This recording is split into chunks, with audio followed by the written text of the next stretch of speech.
Hey everybody, welcome to the Herd Fit Podcast with Dr. Sam Rhee and myself, Coach David Syvertsen. This podcast is aimed at helping anyone and everyone looking to enhance their healthy lifestyle through fitness, nutrition, and most importantly, mindset. All right, welcome back to the Herd Fit Podcast. I'm Coach David Syvertsen. I'm here with my co-host, Dr. and Coach Sam Rhee. We got some new swag here right in the middle of the table for you, my YouTubers, our YouTube subscribers. We just got a really cool gift from CrossFit HQ. What does it say, actually? Oh, shit. 2023 CrossFit Games Open official host site, 23.2. Really heavy, too, so you can tell it's a very high-quality product here. So thank you, CrossFit Games, for sending that to us. I'm going to try to set this back up without breaking Sam's audio setup. My bad. All right, Dave, don't touch it. Okay, good. All right, cool. So today's episode, guys, this actually came from a recent conversation that I had with one of our members here at CrossFit Bison, longtime member, really good athlete, really good person too, and also a dedicated CrossFitter that has found, in my opinion, a really nice blend of pursuing performance, but also like, hey, I'm here for health. And it's Scott Sweeney. He's a firefighter. He's been a long-time member. He's actually been a topic of our conversation a few times with you and him, just as athletes kind of. I love him. Comparing with each other and kind of, those are the kind of guys, a guy like Scott, and it's not just Scott. We have dozens of them at Bison where they're a little under the radar. Like you don't always hear them when they come in, but they mean a lot to the gym because of how consistent they are, how hard they get after it. And occasionally you'll come in and just smoke everyone in a workout. And I have one example, but Sam, opening thoughts on Scott, and because I want to get some opening thoughts on him, and it's going to help those that are listening kind of understand why we're going to talk about what we're talking about today, which we'll get to in a sec. But opening thoughts on Scott. You know, I'm a Scott fan. Yes, you are a big Scott fan. For a long time. And he is as busy as anyone else is. He's high up on the as a firefighter in his ranks. I know I would get the rank wrong, so I'm not even going to try to guess. Like whatever, captain or general or something. And he has kids. He's a relatively, he has a new, like maybe a couple years old now, or a year or two. Yep. And so he's really, really busy, but he makes a lot of time to make sure that he gets his health in. And he's just progressive. He's quiet. In the gym, like you're not going to see him like showboating or anything, but right. the guy kills it. Yeah. I've known of days where he, just like every other new parent, like was up all night, but managed to come in, get some fitnessing in. I just saw him last week, and he was working on his split jerks, and I swear to God, they are so smooth. He's one of the best movers in the gym. Yeah, and I used to compare myself to him on the whiteboard, but nowadays I'm just like, you just go, Scott. Don't just keep going. Yeah, and every now and then, I think one of the workouts that he just absolutely annihilated was 21.1. It was the wall walk jump rope. The first time the wall walks were put into the opens, we were wearing masks back then for that open. If you guys remember that, PTSD. And he came in and just shattered the workout, like crushed almost everyone in the gym. Everyone's like, whoa, Scott. And ever since then, you see a few workouts that, are kind of in his wheelhouse. And, this is a guy that, like, he's a firefighter. Those guys, their hours, the stress that comes with that job, the pressure that comes with that job, a lot of respect for those guys. But like Sam says, he just comes in, he's always the same guy. You can't always tell if he's in a good mood or bad mood. And I kind of like that. The other thing I want to shout is he makes people around him better, because his wife, I met her during the Open. Yeah. She, after her pregnancy, got back into fitness. Yeah. She does Orange Theory, which is... That's fine. Yeah, absolutely. and everyone finds their own thing. Yep. But just because of what he does around people, like they're like, man, I need to be better I gotta do too. Yeah, that's awesome. So, we were talking, and Scott is a thoughtful guy, a couple conversations with him over the years, and he came up to me and he says, I have an idea for a podcast. And he's someone that if he comes up with an idea, I'm always going to listen to it. He goes, workout tracking. And my mind immediately went to where many of you are thinking about, should I track every single thing that I do every single day, be on the whiteboard, sugar wad, all this stuff. But his idea / question / seeking of guidance was, what should I track over the course of the year to make sure that I'm still on a good fitness path? Right? Should it be certain workouts? Should it be the girl workouts? Should it be the hero workouts? Should it be Murph? Should it be the open only? And it got me thinking that as we were talking about this, we had a 5 to 10 minute conversation about it. I started getting excited talking about it because this was a really cool topic that it can change from person to person. But let's just kind of intro this topic as tracking workouts.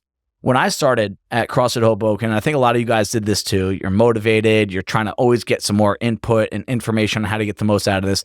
I logged everything I did from every single workout on Beyond the Whiteboard. I think I could still go back and look at some of my results from back like 2011, 2012, especially some of the benchmark workouts that we have in CrossFit, the girls, the heroes, the open. So these are things that I can understand that someone new to the gym, I've been asked this a lot. What can we use to daily track our workouts? Like Lisa Sargenti does this. She writes down every single thing she does at the gym in a notepad. And that's like a very old school way of tracking your workouts is you get a notepad out, pen and paper, and your memory works the best when you write things down, type things out every single time you come in. So I think that's a part of it as well, a benefit you can get from workout tracking your workouts. But Sam, what are your thoughts on, you're years into this, almost like probably a decade almost, right? Do you really feel like you should / want to track every single result from every single day? I think it's better to do that than to not to do it. Right. Okay. And the problem is that I do record what I do every day, but I don't log it in a useful way for me. Mm-hmm. Like I pretty much take a picture of what I write down every day. Mm-hmm. And every week, month, I'm like, okay, now I got to find a way to like dump all this into something. Right. Yeah. And I don't. Right. I just go back and look at stuff every so often. Mm-hmm. Oh, wait, we did this on what day? And then I go back and look at that day. I think data is always helpful. Absolutely. What's the best way to organize it? Like we're 10 years in, I still don't know the best way. That's the problem. And I keep waiting. We talked to Don Fall about this. I want a CrossFit app where they can put all this stuff in that makes it easy for us to do it. And I've been waiting for 10 years for it. And we don't have it. I've tried Beyond the Whiteboard. I've tried spreadsheets. I've tried all sorts of different things, notebooks. Mm-hmm. And most of them are not easy. So the people that are actually logging, like it's an extra effort, especially for CrossFitters, because we don't also log like as a gym, right. We don't use a system, right. Which honestly wouldn't make things better. But there are pros and cons to that as a gym also. Yep. So I would say if you're not doing it, start tomorrow or today. And we don't have a really good solution that we can offer you that is the best for everybody. Right. I compare workout tracking to macro tracking. So right now, for the past 4 to 5 weeks, I put myself on the macro train and I'm logging every single day. Every now and then I miss a day of logging. And it's something that to kind of get me back on track, right? Because the training has amped up a little bit. And I always say when you amp up your training, you have to amp up other things as well. And I compare this to workout training in that when I'm very motivated and I have to get myself back on the right track, on the right road, even if you feel like you're on a good path, sometimes you just don't know until you really start tracking things. And I compare this to the workout tracking is it gets old after a while. It gets time consuming. It's like another job, especially with some of the workouts that we do here. They're so detailed. And a flaw that I have in tracking daily workouts to track your performance are the amount of variables that come in, especially when you're working out with a class. Example, like I hear this every time we have a running workout. If you're in the back of the gym, right, and it's a 10-round workout with a 200-meter run in every single round. Well, I ran an extra like 800 meters today because I was in the back of the gym. And I'll tell you what, if you are tracking times and trying to compare things to the past or even compare to people that were here early in the day, late in the day to kind of see if you're kind of in line with them, that's a variable that you had no control of that does have a significant impact. It's at least 50 meters back and forth. And, you multiply that by 8 rounds, 10 rounds, like that's 2 minutes right there, that alone. And so and then you don't want to go down that path. Like you're here for fitness, you're here for training. But there are flaws in trying to track everything from every day. So what the question was from Scott and what this topic is going to be about, what are 10 things that you should keep track of over the course of a year to make sure that you are being accountable to something? All right. Now, this can be like, hey, I want to be somewhat close to my best score of these 10 topics, which I'm going to go over them individually really quickly. All right. And if you see a really big decrease in output, right? Whether it's a time, a score in an AMRAP, a ranking in the open, that you can go back and be like, all right, what happened this past year? Why was this the case? Did I not work on my strict pull-ups? Did I not, did I take 2 or 3 breaks from CrossFit and all of a sudden I can't breathe during my workouts? Did I get injured and it took me a long time to rehab these things? I think it's important to have some metrics that you are keeping track of. So do I think you need to log everything from every day forever? I do not. I don't think you should. But if you are trying to get yourself on a track, right, get yourself on a consistent pace forward, you should be tracking during that period of time, or at least at the start of it. But then on a big picture perspective, there are 10 things here that I came up with that I think if you kept track of these 10, you're going to have a really good gauge and accountability system of your progress and performance within a performance, centered program, which is CrossFit. So let's get into the first one. All right. The first one is just breathing, conditioning, single modality. I have 3 options here, and that is not the case for all of these, but these, I'm going to give you 3 options. You have a 2,000 meter row for time, a 1 mile run for time, or a 10-minute cal air bike for cals. Guess which one people are going to choose? I don't know. I'll be honest with you. Oh, come on. It's obvious. I think if we took a poll of the gym, I think you would have very much a big split between the run and the row. What do you think? Anyone who's actually done a 2K row for time would never do that again. So I do agree. I do agree that, I've done a 2K row for time. I want to say probably about 8 or 9 times in my CrossFit career. Like I genuinely don't want to do it ever again unless it's in a competition setting, because I know I'm not going to beat my time because it won't mean as much, and B, it hurts. Like you're hurting for a long time. I'll say this though. If we really truly ran a mile for time, like remember we did that at the track a couple years ago. Yeah. At Glen Rock track. Yeah. That hurts a lot too. I don't think it hurts as much, but when you run a real mile for time to the point where like you can't run anymore, you really empty the tank on that last lap around the track, that hurts a lot too, especially if you're not a runner. So why do I think these are important? What are your opening thoughts on these, especially the 2K row 1 mile run? What do you think about those as, kind of like short spurt conditioning tests that you should be able to track throughout the year? Like you should always know approximately what your miles and approximately what your 2K rows. Yes, I do know what my mile run, close to my best time was. Mm-hmm. I haven't tested it in probably years. Yeah. What is it? I don't know. I want to say it's around 7. Yeah.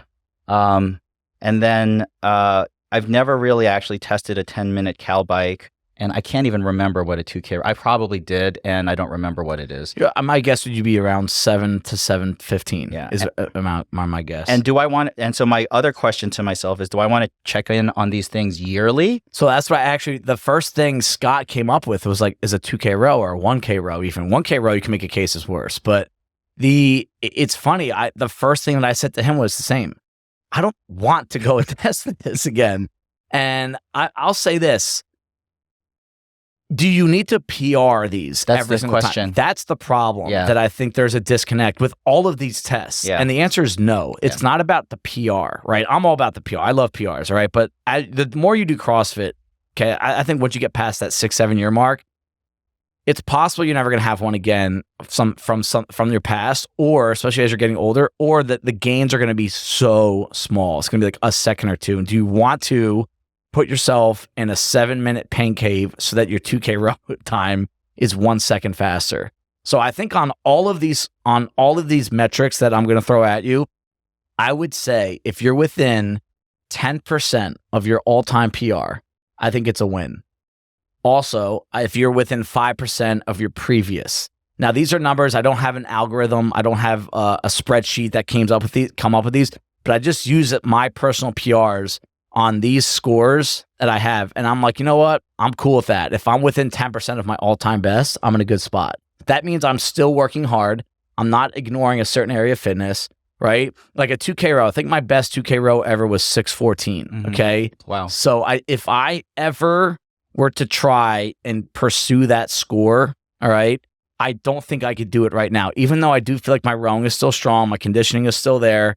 It's about the mental part. Like it's about really trying to crush my soul to try to get a couple seconds off of time in a competition setting. You can't simulate that when I'm by myself on a Wednesday in August in the middle of the gym. So if I can be within 6:30, 6:35, it'll still hurt, but I won't be feeling like that near death stage. I consider it a win for me. What do you think about that kind of rule for all of these? I'm willing to put in a 90% effort and give it a go. Yeah. Like, yeah, I wouldn't want to sell my soul. That's another good way of saying it. Yeah. A 90% effort. Yeah, I could try that and I would be willing to do it. Would you be willing to are you going to program any of these anytime soon? I could. I mean, I have Fran's coming up. And we have the bodyweight barbell WOD that we did last June. That's coming up after Hero Week. But how about the 2K row or a mile run or 10-minute cowbell? Yeah, I think we could. I don't have it planned right now. Okay, thank God. Yeah. But I could definitely throw a 2K row in there. Those are always fun days to coach. You learn a lot about people on those days. There's no cheat. That's just raw performance. Yeah, there's no cheating the reps on that. That's why I like the machines. They don't lie. All right, so that's my first one. The second one is the ultimate bodyweight workout of CrossFit. It's a girl workout. It's very simple. We've done so many versions of this over the past few months leading up to Murph, and it's Cindy. Cindy is a 20-minute AMRAP of 5 pull-ups, 10 push-ups, 15 air squats. Again, a really challenging workout, but I've done this workout with like 80% effort, hard workout, but it felt great after. I've done this 100% effort, especially my early days of CrossFit, where you're hurting 8 minutes in, you still have 12 minutes left. And again, great workout for a different reason. So if I use that 90% SAM rule, 10% rule of try to get to my best score, I think that's something I should be able always to do if I am on top of my pull-ups, push-ups, air squats. What do you think about that one? Yeah, this one is more accessible because I think you program it almost every year in preparation for Murph anyway. So people should remember or know much more what their Cindy-ish kind of time is, or rounds, reps. So absolutely, that one is an easy one. It comes up at least once or twice a year. And I always say a sign of a good CrossFitter is someone that can move their body weight well. And it doesn't need to be muscle ups, doesn't need to be butterfly pull-ups, doesn't even need to be kipping pull-ups. Like you could do banded pull-ups, ring rows, whatever. Like just being able to push-ups, knee push-ups, air squats, full range of motion. I think that's something as you get older, and range of motion becomes a little bit more difficult for you, especially in a squat. It's something that you can safely do over and over every single year and just kind of give yourself a little check-in. The next one is another girl workout. I promise it's not a bunch of girl workouts. I think I only have 2 of them up here. Yeah. The third one is Fran. And the reason I bring up Fran it's for 2 reasons. It's probably the most classic CrossFit workout in the world, right? If you walk in anywhere, in any country, and you say Fran, everyone knows 21, 15, 9, thrusters, 95, 65, and pull-ups. But Fran, to me, is 2 things. A, it's a workout that everyone sees progress in over their first year or 2. Because not a lot of people have a lot of history with thrusters when they come in, and we, generally speaking, get better at pull-ups as we go, right? And I know that's not the case for everyone, but this applies to anyone that does this workout. RX scale, doesn't matter. And the reason why I like this one, it's only 90 reps. And it's probably one of the shortest 4-time workouts you're ever going to do in CrossFit. And when we start CrossFit, we're all about high intensity, going hard, high heart rate. Gone are the days of your 55 to 60-minute bodybuilding sessions at New York Sports Club. This is go as fast as you can. And my line for this is your goal should be to try and finish this before you realize you're hurting. And you don't, and I think as CrossFitters get more and more comfortable with CrossFit, or they get more and more afraid of high intensity work while they're doing CrossFit, right? 2K row that we just talked about, you get afraid of doing it. It's something to make sure that you still have that gear in you physically and mentally to move your version of your fastest. Pacing is a part of Fran, absolutely, but not to the point where you're jogging at any point. You're running pretty hard from the start and you're trying to hold on for dear life. The descending rep scheme, 6 reps on all, from set 1 to set 2 and from set 2 to set 3, it does keep it very possible to maintain that foot on the gas type approach. When you see Fran, and it is coming up, and I know your shoulder's a little banged up, so prepare, pretend that you are in a really good spot with the shoulder. You'd be a little nervous for this one, right?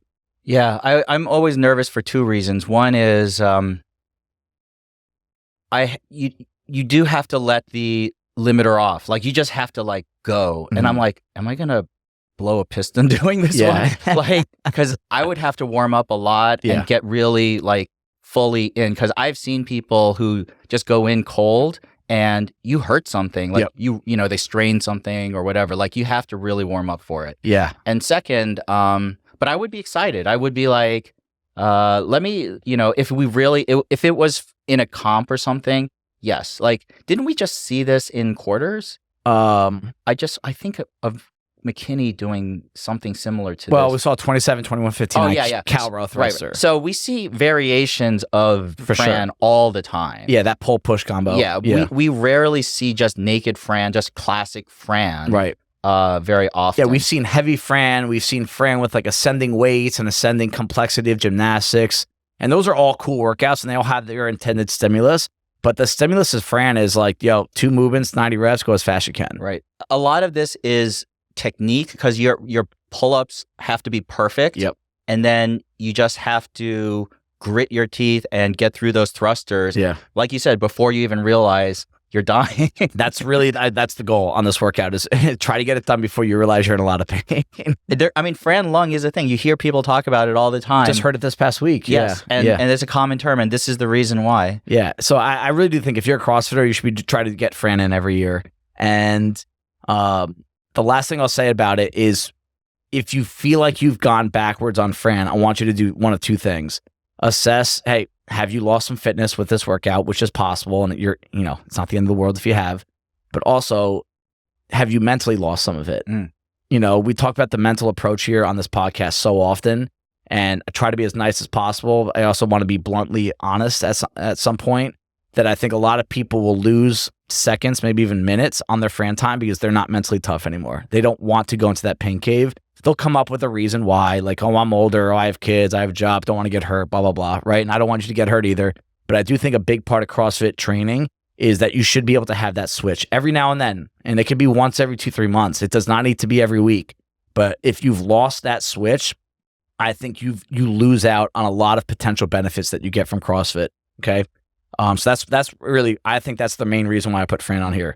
So number 4, not going to be the most popular one on here, but the open rank / percentile. And, as Sam and I are both masters athletes, so are many of you that listen to this. And we love that every 5 years you get put into a new age group. And I think you can kind of use that with this percentile thing, right? If you get put into a new age group, and I'll get to the non-masters, don't worry.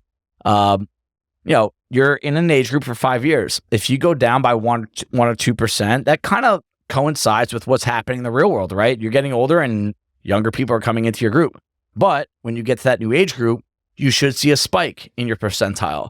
And CrossFit has done this. They've tried, and I don't love the lack of clarity and even consistency from them when it comes to, you get a number next to your name. I think they did it for 1 or 2 years, on a scale of 1 to 10, based on your open scores and some of you guys that make quarterfinals and semifinals, you are 10 out of 10, 9 out of 10, 8 out of 10, 4 out of 10. And it kind of makes you say like, all right, next year I'm going to try to get to that 5 out of 10 tier. Whatever that is, how you get there, it's kind of based on a lot of different variables. But I do think the open, we've talked about this a lot, should be a gauge for you every single year.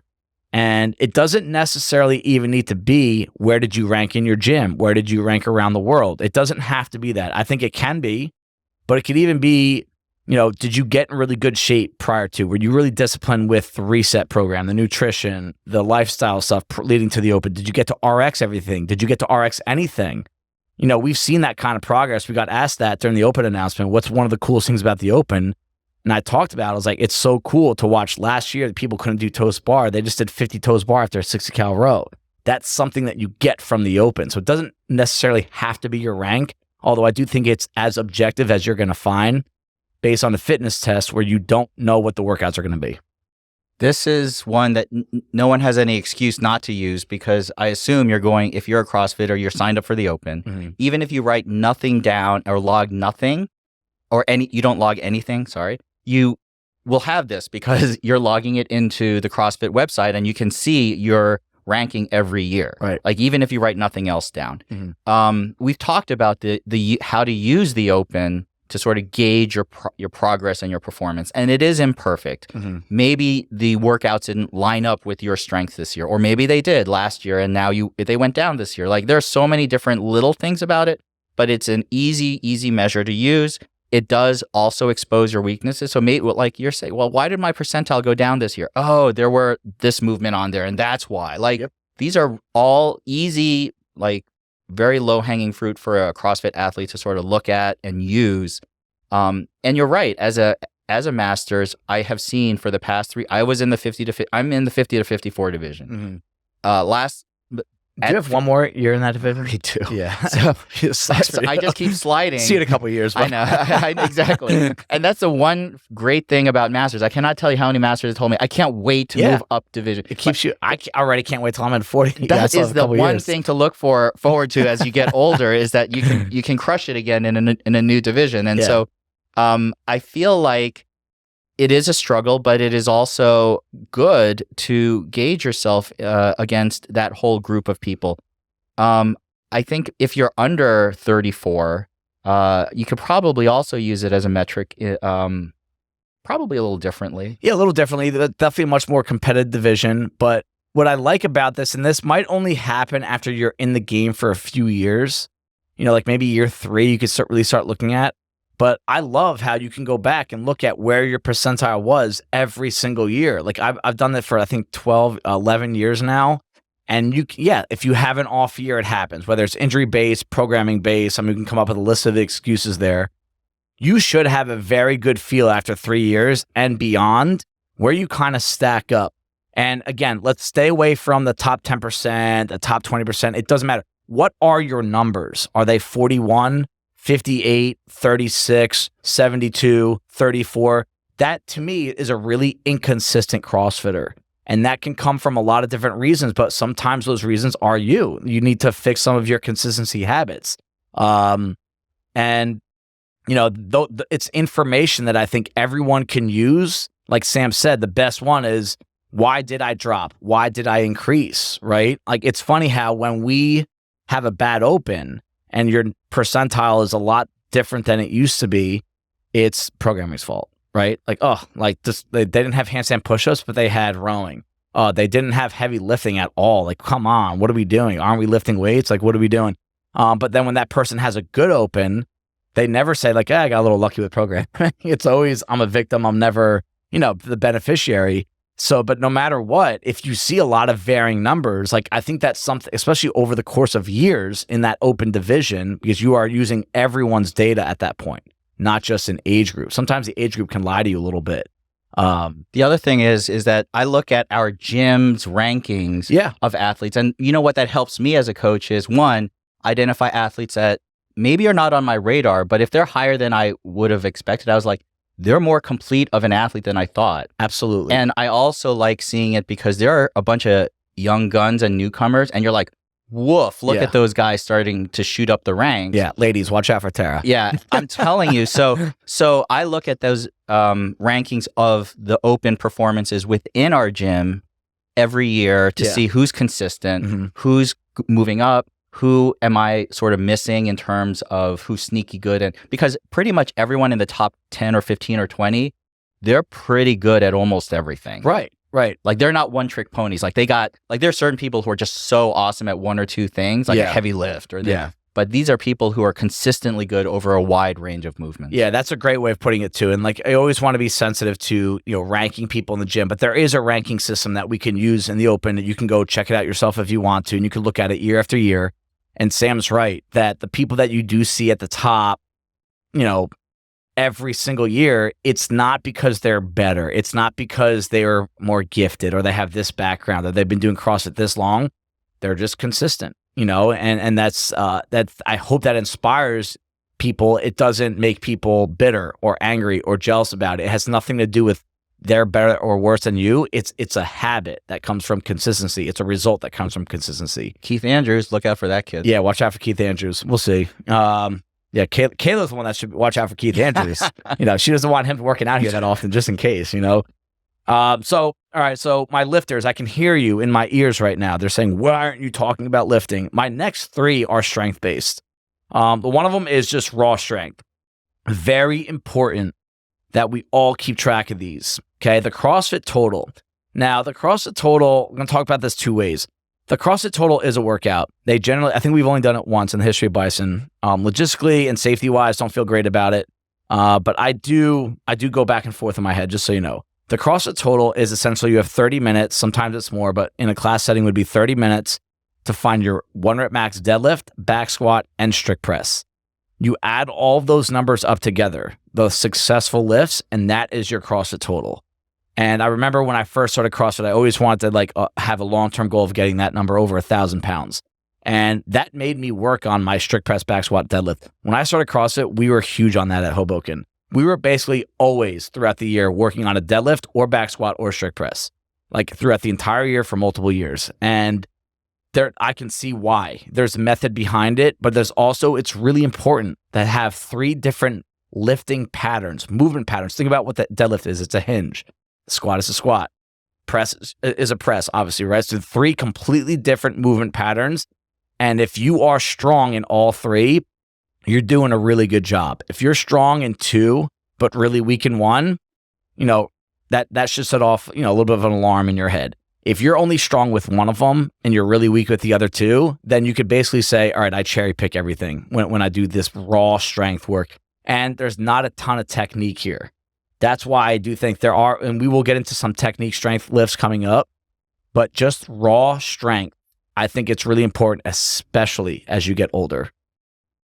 Great numbers, and I agree 1,000% with this one, because most people actually do know what their deadlift number is, what the back squat number is.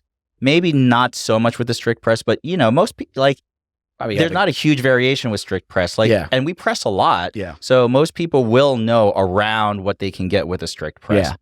And what helps, what I like about the strict press as opposed to even the bench is you get no help from anything other than your shoulders, right? You can't use your hips. You can't use technique. You can't even use mobility, really. Can you press the bar or not? The one thing I will say is when we do strict press here, there are some people who wiggle or bend their knees. Yep. And so, you have to really have good technique and form with that.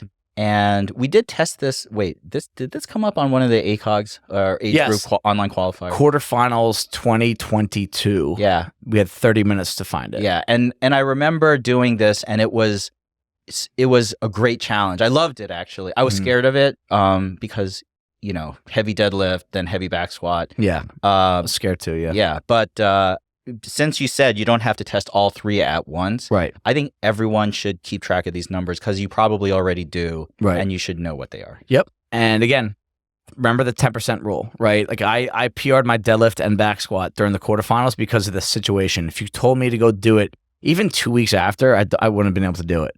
So, but if you said hit 10% of these numbers, I definitely would have been able to do it. And that makes me feel like I'm in a good spot with my raw strength. I'm going to skip number 6 and come back to it in a sec because I want to stick with the 1 rep max. I do think what you should know what you can clean and jerk, or maybe just clean. If you want to skip the jerk, I actually am fine with that. And what you snatch.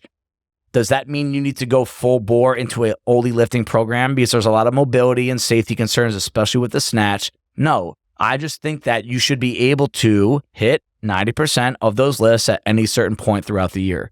And to do that, you do have to test them. And we test heavy cleans and heavy snatches throughout the year, but clean more than snatch, absolutely. But those are numbers that I also think there's value in knowing what they are because of how many times we throw percentage work out at you. If we're always, and I feel bad for the people that have just started 2-3 months ago, and we're like, all right, guys, do this set at 70 to 75%, this at 75 to 80, 80 to 85, and they're just like, wait, what? So I understand that in time, these numbers might take a while for you to actually get a base, a foundation to work off of. But Olympic lifting is one of the things that makes CrossFit incredibly unique, right? There aren't many programs that are even in the same genre as CrossFit. Your F45, your Orange Theory, your boot camps that throw in one of the most complex, movements into their fitness program, whether it's for load, whether it's for speed, whether it's for reps. So I do think you need to know your clean and your snatch, and they should be tested throughout the year, every single year. Yeah, this is one where I think most people do know where their clean and snatch numbers are. What I would also encourage is that some people are really set in terms of what they think their 1 rep max is always. Like, I know I can clean 115. Like, and they never change it. And they work off of that percentage. But I'm often sometimes thinking as a coach, well, okay, so if you're working off of 75% of that or whatever, and you're going to only do 85, why not just put a 2.5 on each side? Just push a little bit, because there's so many people stuck in there. I can only do 115 pounds. So I'm only going to do 85 pounds today. Right. Like, okay, some days, yes, but some days. So that 2.5 on. Yeah, throw a 2.5 on. Yeah. And I don't like it when people never change what it is that they do. Like, you do have to push a little bit. I did a 1 rep max clean. When did we do that? Oh, that was the, also for the qualifier. And, that was the second part of the semifinal. That was quarters this year. This year, yeah. And I hadn't gone heavy but the situation, I hit at 90% of where I was. It's awesome. And I was really happy with that. You should be. Yeah. You should be, yeah. And so, especially since that 1 rep was probably like 4 or 5 years ago. Yeah. So I will totally take it. And there are situations where, you should pick a day, like, because you will program a heavy clean after a workout, sometimes, or a heavy snatch or something, and you should take that opportunity if everything is like good, safe, to give it a push. And I have seen some people actually tell me afterwards, when I've coached those workouts, like, I PR'd. Oh, you never know. Sometimes they've actually gained strength. Just, how it is. Like, a lot of times with strength, you don't touch something for a while. You build up all this other conditioning and strength in other movements, and then you come back and you're like, PR. Yeah, especially the days where we do a workout, not the one that doesn't crush you and then you lift after. Just because, like, everything's firing at that point. There's a lot that goes into programming heavy lifting after workouts.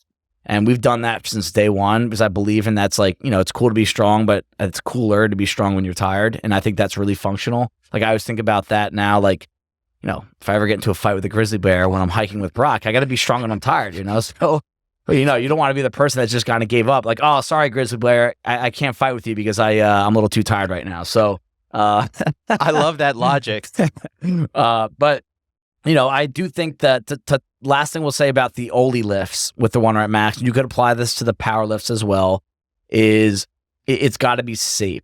And if you are fighting an injury, right, that's not the time to do it.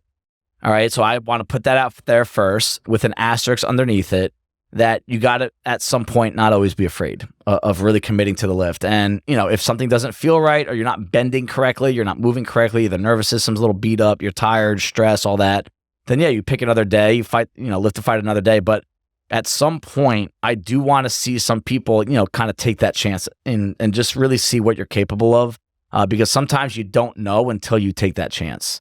And more often than not, it does work out. And I'm not going to guarantee anything in that, but I do think more often than not, it can work out for you. So let's go back to number 6. Okay. So, there you go. I have a lot of heavy lifting for my big lifters, those past 2 topics. This one is a kind of a blend, and we're doing a workout. If you guys remember back to this, this was actually, I think, right after Ash and I got back from vacation last year. So it sucked because it was a body weight barbell. So you put your body weight on a barbell, and the workout was 10, 9, 8, 7, all the way down to 1 of clean and jerks at that weight and burpees to a target.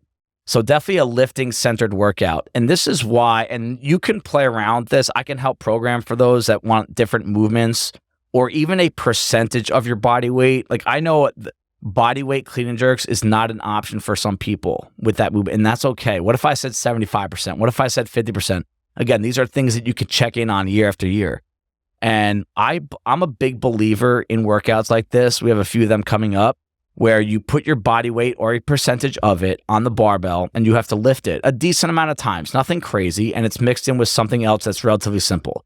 A run, a burpee, jump rope, a row, a bike, whatever, okay? And what it does is 2 things. It's cool to be strong. And how do we measure strength? It can't just be the weight on the barbell, and it shouldn't be. This is why there's weight classes in Olympic lifting and powerlifting. All right. How strong are you, and how well conditioned are you in relation to your body weight? Right. If I have, if Hawk and if Adam, I just talked to Colorado, we're talking about his body weight. He weighs around 160, I think 165. So let's call it 165, and I'm 207 right now, 208. if we did a body weight if we did a clean and jerk workout at 185 with burpees, 10 down to 1, all right, I'd probably beat him. Okay. But if we said body weight, he went down to 165 and I went up to 208, 205, 210, he would beat me. Now, you have to look at this as, in my opinion, right, it's more impressive that he can move his body weight than I can if I lift more weight. It's not as impressive for me to lift more weight faster or more weight than someone that's 50 pounds lighter than me. It's just not, or 40 pounds lighter than me. But so I think it can help athletes track your weight. You know, body weight is a very sensitive topic for a lot of people. It's a metric. It's not the metric, but it's a metric I think we should all be aware of. And sometimes a workout like this, a body weight barbell workout with a body weight movement, right, can be like, you know what? Yeah, I am a pretty strong guy or a pretty strong girl, but the second you made me put that weight on that barbell, I was pretty slow. So maybe I should put some thought into, you know, dropping some weight if you feel like there's some weight to lose. Thoughts on this, because this can be a little sensitive. This one really gave me pause. I hadn't really thought of this, and listening to you talk about it, I see both sides of it. I see, yes, Kyle Ritter, that would be on some level more impressive. But on the other hand, CrossFit never really does measure according to body weight, like you said, like powerlifting categories. Yep. That being said, I do know that probably the top 10 or 15 people that I think of, men and women on each side, probably would fly through a body weight / burpee clean and jerk workout. Like, and that's one really good measure of their fitness. And don't forget, the burpee is a part of this body weight thing too. Yeah. Like if you're 208 pounds, it's harder to do burpees than you're 165. Absolutely. Pull-ups, toes to bar, even muscle-ups. And it's a good test of your conditioning overall. In relation to that body weight. Yeah. I was just thinking, if that, how many reps is that? Like it's 55. 10 yeah. down to 1 is 55. Yeah, 55. Like, what would the time cap be on that? I think we made it a 20-minute cap when we did it. I actually remember it was a day that you were at the gym. I forget who was coaching. Mm-hmm. I remember you were there. I just forget why you were there. I think you were just there hopping in one time, and there was like 4 or 5 of us working out. And it was a longer than you think workout. Yeah, I was about to say. Yeah. I'm a lighter guy, so I would sort of like to do this one. Yeah. I think it's unfair for some. Like, you're right. It's just not fair for some people. Yep. Like, it certainly skews the performance a certain way. Mm-hmm. That being said, listen, life isn't fair. So yeah, throw it in there and see what other people think.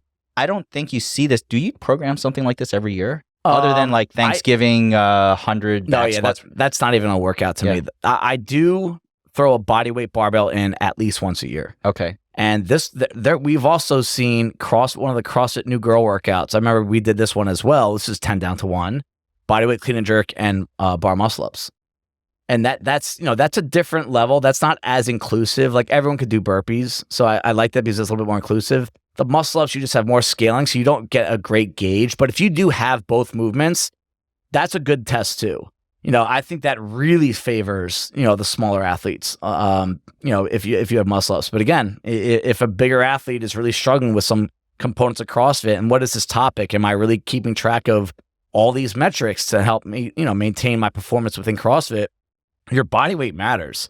Like I'm trying to lose a little bit of weight right now so that I could feel better when I run and do gymnastics. Like it matters. It absolutely does. But you don't want to lose so much weight that you lose your strength or your ability to sustain, a quality strong front rack with a heavy barbell. I'm thinking of some competitive athletes, and most of them on the high end tend to gain muscle more than try to strip weight. Yeah. And why is that? I think once you get closer to a comp, a lot of them will lose a little bit weight as the test is coming up. Okay. But gaining weight, gaining muscle, the number on the scale is going to go up, but that does not necessarily always equate to slower movement with bodyweight gymnastics. And the sport, especially the high level competitors, you have to be very strong. I see. Gone are the days of like a medium barbell being a good gauge within CrossFit sport. Like you got to be strong. Like just look at some of these semifinal workouts, like max snatches at 225 for guys, 155 for girls. It's like people have to do that every 5 to 10 seconds at a snatch, and if you can't compete. You're just not there, because I think if they made that barbell a 135 or even a 165, you have too many people that are not that strong that can move that weight with the best. So you have to find something that separates you a little bit. All right, so we have 3 left here. One of them is coming up, and it's not like Cindy, it's Murph. I think Murph is a really good test because for 2 reasons. One, it's probably the longest workout that we do all year, especially as a gym, right? I think our fastest times are like around 40 minutes, and then the slowest it's can be an hour and a half, right? We don't have workouts that long in CrossFit classes. We just don't. And it's also, it throws in the body weight component. It also, if you're going to do this as prescribed, you're wearing a vest, right? So that really kind of adds an element to it. You know, it's cool to be good at body weight, but can you be good with a 20-pound pack on? But then the running component, right? You know, humans were meant to run, and we should all have running in our regimen at some point if we can physically handle it with joints and all that. And there's a huge difference between running a mile pre-Murph and running a mile after Murph. And a huge sign of fitness to me is someone that has a split. That second mile is within 10% of the first mile. So I think that's something that you guys have Murph coming up. This is coming out tomorrow. We're going to be doing it in a couple weeks. It's something, if you want to really get detailed with some of this, you don't have to, but if you want to, what are your mile times? And are they within 10% of each other? What do you think about Murph as a metric? Murph is a good metric because everyone remembers it well, and you can progress. I remember when I first started, I was like, okay, I was scaling my pull-ups. Now this year I'm going to do like real pull-ups, and you know, this time I'm, you know, and I got, you know, 60 minutes last year, and now let me see if I can get 50 minutes or lower, you know. And I see a lot of people, I did it without the vest, now I'm going to do it with the vest, or I did it partitioned, and now I'm going to do it unpartitioned this year. So a lot of people do use Murph as a way to sort of see how they're progressing, see how they're getting stronger, make it more challenging for themselves every year. And, or if you are injured, then say, you know what, I have to scale back on Murph, and I know what I did last year, maybe I won't be able to do it this year. So it's such an easy, again, obvious way of sort of checking in on your fitness. Again, if you really PR'd Murph a couple years ago with the vest, unpartitioned, which is the way the real athletes do it, and you can get to within 90% of that, I think you're doing awesome. Yeah, that's a huge one, especially if you're not training specifically for it. This is a workout that if you are trying to PR it, I think you have to train for it. Like, you know, I know some of these workouts that we're doing at Bicep right now are getting old with the amount of pull-ups, push-ups, air squats, all in one class. We have Chelsea coming up on Thursday. I think it's one of the hardest bodyweight workouts that Sam just did, by the way. And he's coaching, so he's going to have to say 3, 2, 1, go about 300 times on Thursday morning. Maybe just go. Yes. Guys, clock's on your own. But you know, it's a workout that if you really are going to try and PR, I think you need to train for it. But if you don't want to train for it, that 10% rule comes back in, you know, and you just have to kind of figure out what is your best time. The one thing that's a little tough with Murph, and I'll say this with Cindy too, if you're going to use them as metrics, you have to be honest and disciplined with your quality of movement, right? Like these are the workouts, like you see, you know, Murph push-ups, and like we don't even write people's scores down for Murph anymore.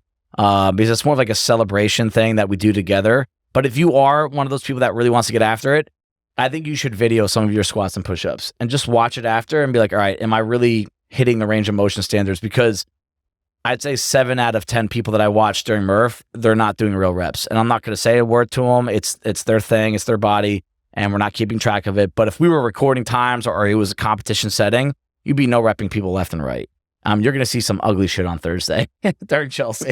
It is super challenging. I would say you're right. Here at Bison, it's more of a celebration. Yep. It's such a crap show because there's so many people. 80 people in the gym doing pull-ups. So I think if you really are using it competitively, you're going to come very early, like be one of the very first people to do it. Yeah. It's a little cooler then. It's not quite as hot either. Most days it's pretty warm. Correct. And it's not as crowded. Yeah, and it's not as crowded. So if you're going to shoot for a number and do it that way, I would advise that. Otherwise, just go with the flow, find a little bit of space, and have fun. Yeah.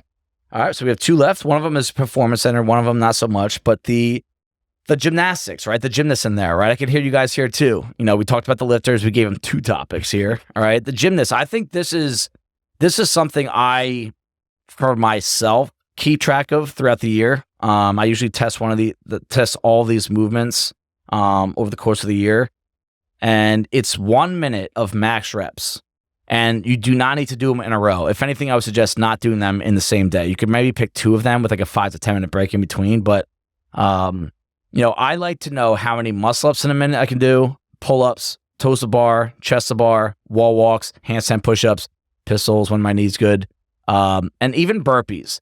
And the reason why, and I'm talking like good, honest effort, as many as you can do, maybe even some of you guys could probably do these for a minute straight. So in that case, some of you might even need 2 minutes to find like a real test here. Like you're almost getting to failure, or you are getting to failure.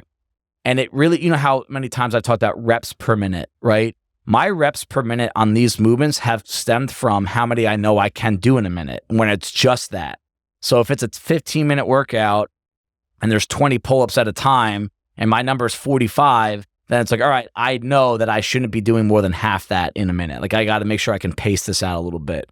And, these are movements. And again, this applies to all scaling as well. Banded pull-ups, ring rows, box dips, scaled range of motion handstand push-ups, your half wall walks, your knee raises.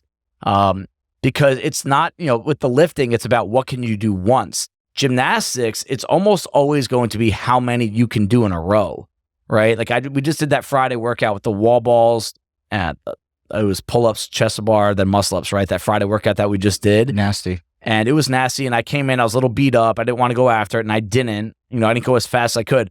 But I do, when I have something to train for, when I have something to keep track of, I always want to be able to do that many reps unbroken on the rig. And that was something that comes from how many I know. It's less than 50% capacity of all those movements, the 21, 15, 9.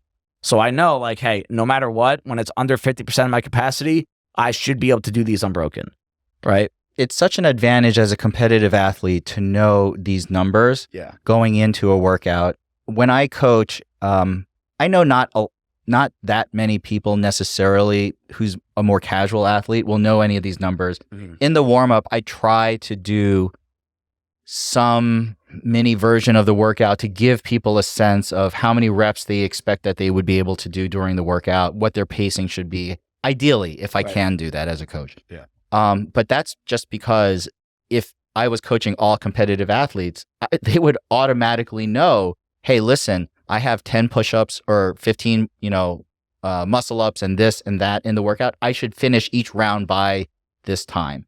And that, just knowing that when you go into a workout will, even if you're only like semi-competitive or you're just working on your fitness, it makes such a big difference. It does. And there's so many people who will go into a workout so hot. Right. And they just blow up after that first or second round. Example, like if your max unbroken pull-ups was 22 and you did 21 pull-ups in a row in that first workout, cool, but you're kind of screwed to the rest of the workout. You're so screwed. And so knowing how to pace will, like you said, make such a difference in terms of your overall performance, injury risk, how you're going to feel afterwards. So if you ever wanted to if you feel frustrated with your workouts, saying, I'm sick and tired of blowing up, I feel like crap after workout, I feel like the last 2 rounds were the worst always, this would be the way to do it. Yeah, and it's a fun thing to track over the years too. Like I've done this a long time. It's actually one of the very few things that I feel like does get better every year or two. It's how many reps can you do of those movements, of those gymnastics movements. Nothing combined with anything else. You're not going out and doing a bike right after. It's just how many can I do in a minute? And you can see, I'm telling you, capacity is such a big part of CrossFit, right? It's one thing to get these reps, and then it's another thing to be able to just always do them in a workout, no matter how tired you are, no matter how high your heart rate is.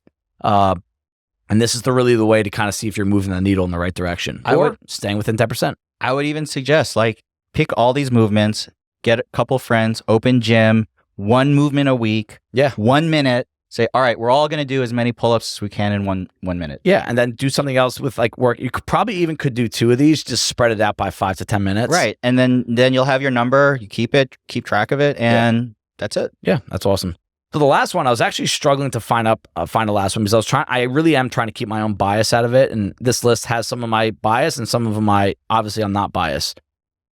And I came up with something that's not fun and it's not cool, right? I think all these 9 things are pretty cool to test and kind of see where you're at. But I do think the 10th one is important, And I'm thinking about Scott, right? Scott's the one that brought this up. And Scott is, I think he's a little older than me. So we're kind of same. And I can tell, Kyle said this the other day too, we're losing some range of motion that we used to have. And, those guys do a pretty good job. I think I do a pretty good job of trying to stay on top of stretching when I have time, but probably could do more. But mobility testing. I think every year you should test your mobility. And I'm going to bring up the GoWatt app, not a sponsor yet. Okay.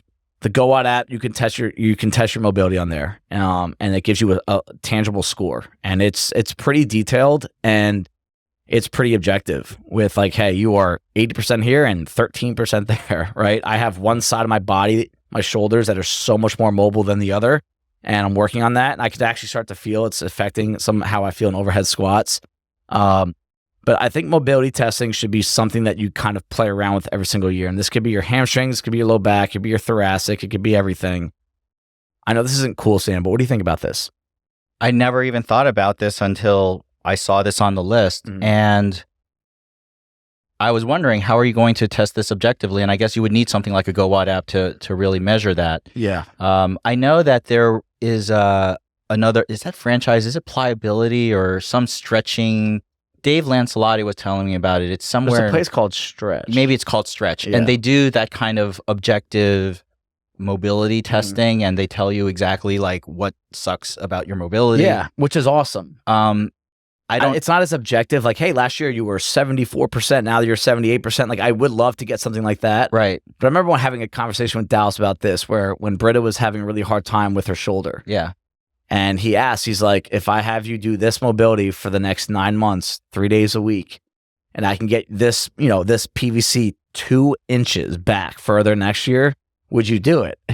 And like in my head, I'm like, no, but that might be the difference between you hitting these snatches safely and not. So, but you need something like the 2 inches. Like, what are you actually using to gauge the progress? Like, that's something we could put maybe our heads together on. But I know with the GoWatt app, example, dorsiflexion, right? They tell you to get up against the wall and get your knee to touch the wall, but your heel's got to be down. How far back can you get your foot away from the wall with your knee still touching and your heel still down? And that's a huge part of mobility for like Olympic lifting and pistols, right? The dorsiflexion of the ankle, right? And I remember like when I did it, they have a ruler. And it used to be 3 inches. It's now 4.5. Like, that's a huge deal. It matters. So there's a few different ways to really objectively give yourself a number. I don't have them all right now. I know GoWatt does, but maybe it's something we could think about. It's a great idea. I'm going to put it on my list of things I need to do, but we'll probably not do right away and might get buried. And so until I really need it. And so, you know what? Actually, maybe I should move it up on my priority list. Out of the 10 things on this list, this will be the 10th thing I do. But hey, I mean, that's it, guys. Those are 10 things. All right. So just really quickly, you have your 2K row or 1 mile run or 10-minute bike. You have Cindy, Fran, your open rank / percentile, the CrossFit total, the bodyweight barbell WOD, 1 rep max Olympic lifts, Murph, max rep gymnastics in a minute, and mobility testing. So I would maybe write those down. And do you have to do all 10? No. Do you want to maybe throw a couple curveballs and kind of come up with your own custom list? I'm all about that. Like, this is definitely not a template Bible answer, but I like the idea of having things. Like, it doesn't have to be 10 either. It could be 5. 5 things that you really want to maybe check in on throughout the year, every single year. And can you be within 10% of that all-time best? And if you are, you're doing a really good job. If you're not close to any of them, I think you need to make a few changes. And that's something where, the dialogue with a coach can come in. Any closing thoughts, Sam? Now, I wasn't prepared for this episode, but I have to say it was probably one of the best ones that I've enjoyed. Awesome. It's enlightening. Yeah, loved it. Loved every one of them, and it's inspired me. Yeah, so thanks, Scott, for bringing that up. And we'll see you guys next time. Thank you, everybody, for taking the time out of your day to listen to the Herd Fit podcast. Be on the lookout for next week's episode.